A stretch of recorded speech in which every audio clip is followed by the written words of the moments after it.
thunderstorm warning for northwestern Jefferson County in southeastern Nebraska, Saline County in southeastern Nebraska, until 8:45 p.m.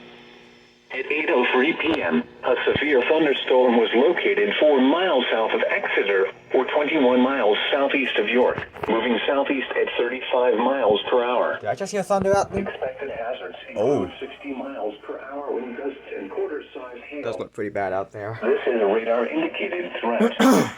The following impacts are expected. Hail damage to vehicles is expected. Expect wind damage to roofs, siding, and trees. This severe thunderstorm will be near Friend around 8:10 p.m. Other locations in the path of the severe thunderstorm include Western, Swanson, Wilbur, and DeWitt. For your protection, move to an interior room on the lowest floor of a building.